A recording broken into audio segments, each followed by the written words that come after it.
열심히 사는데도 삶은 변할 생각이 없고 어느 순간 너무 지쳐버리진 않으셨나요?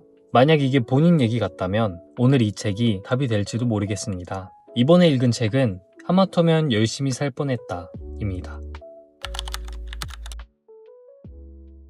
여러분, 개미와 배짱이 이야기 다들 아시죠? 개미는 뜨거운 태양 아래서 땀을 뻘뻘 흘리면서 곡식을 막 모아요. 힘들어도 쉬지 않고 꾸준히 모읍니다. 반면에 배짱이는 옆에서 띵가띵가 기타 치면서 인생을 즐기죠. 그러다가 매서운 겨울이 닥칩니다. 미리 준비한 개미들은 따뜻한 집에서 배불리 먹지만 놀기만 했던 배짱이는 굶어 죽을 위기에 처해요. 결국 착한 개미들의 도움으로 배짱이는 겨우 목숨을 구하고는 앞으로는 나도 열심히 살아야겠다 다짐하면서 이야기가 끝납니다. 우리는 아주 어릴 때부터 이 이야기를 듣고 자라잖아요.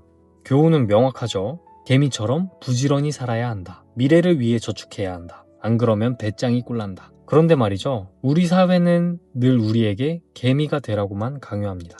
더 열심히 해서 성공하는 게 당연한 거고 조금이라도 요령 피우거나 쉬고 싶어 하면 금방 낙오자 취급을 해버려요. 실패하면 노력이 부족한 탓, 지치면 열정이 부족한 탓이라며 우리를 계속 몰아붙이죠.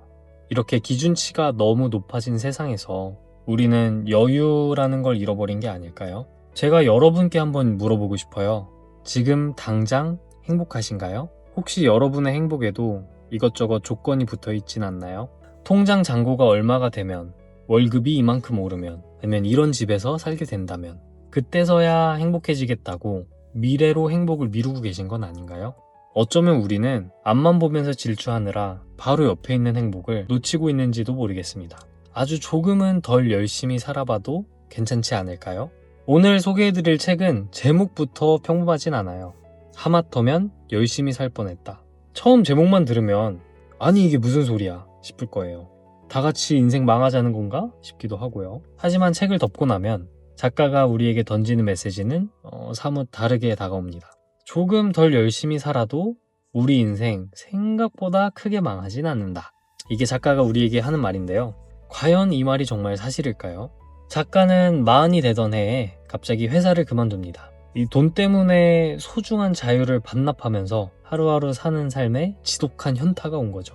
그리고는 정말 딱 1년만 열심히 안 살아보기로 결심합니다. 통장 잔고가 버텨주는 동안만큼은 돈을 벌지 않고 마음껏 놀아보기로 한 거예요. 수십 년을 정신없이 앞만 바라보고 달려온 사람이 그 자리에 멈춰서서 비로소 주변을 둘러보기 시작한 겁니다. 같은 직장인으로서 저는 작가의 이런 도전이 되게 놀랍게 느껴졌어요. 그리고 그 1년 동안 뭘 느꼈는지 너무 궁금했습니다. 작가는 본인의 이 과정을 자유와 바꾼 돈의 삶에서 돈과 바꾼 자유의 삶으로 옮겨갔다고 표현을 했는데 이게 참 인상 깊었어요. 너무 공감됐고요.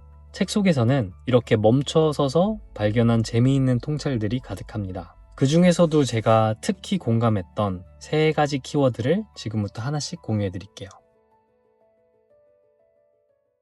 첫 번째 키워드는 비교입니다.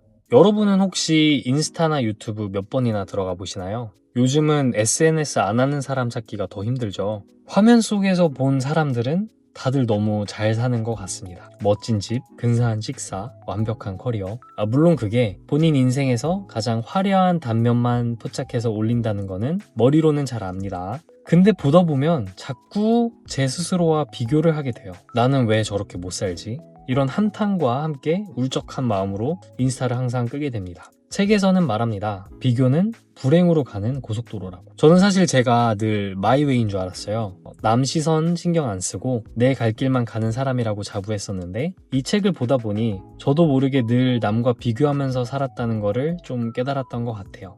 내가 못 가진 거를 가진 사람들을 보면서 부러워하고 그 수준을 따라잡으려고 제 스스로를 더 책찍질하고 뭔가 열정적으로 움직이지만 끝까지 채워지지 않는 이런 바퀴 속에서 저를 계속 굴리고 있었던 거죠. 하지만 젊음과 체력은 영원하지 않잖아요. 비교하는 습관을 버리지 못하면 나중에는 열정 대신에 불행만 남을지도 모른다는 생각이 들었어요. 결론은 인스타부터 줄이면 좋을 것 같습니다.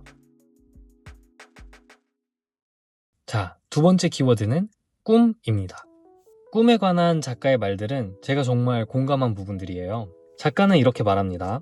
아직 꿈꾸던 모습이 되지 못한 삶을 보며 괴로워하진 않았으면 한다.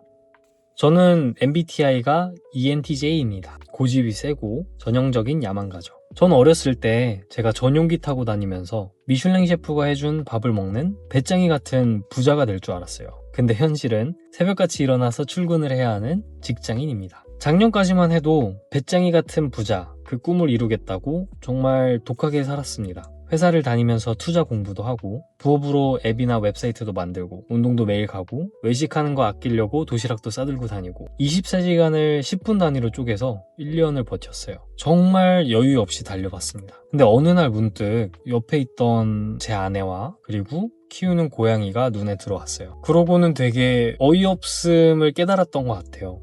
내가 사랑하는 사람들과 행복해지려고 나는 부자가 되고 싶었던 건데 정작 그 꿈을 쫓느냐 사랑하는 사람들과 보낼 시간을 다 버리고 있었던 거예요. 완전 모순이죠. 제가 바라는 꿈에 다가가기 위해서 현실의 행복, 현실의 즐거움과 사랑을 완전히 포기하고 있었던 거예요. 꿈은 행복하려고 꾸는 건데 왜 우리는 그 꿈 때문에 괴로워해야 할까요? 이제 저는 꿈을 향해 가긴 하되 그 과정이 괴로움이 아닌 설렘이 될 수 있도록 속도를 좀 줄여볼까 합니다. 마지막 키워드는 미래입니다. 다시 한번 개미와 배짱이 이야기로 돌아가보죠. 만약 현실판 엔딩이 이렇다면 어떨까요? 1년 내내 노래만 부르던 배짱이가 결국에는 작곡가가 됩니다. 여러 곡을 작곡하고 그중 하나가 빌보드 1위를 찍으면서 배짱이는 평생 일 안 하고 저작권료로 떵떵거리면서 삽니다. 어때요? 뭔가 현실에서는 정말 그럴 수도 있을 것 같지 않나요?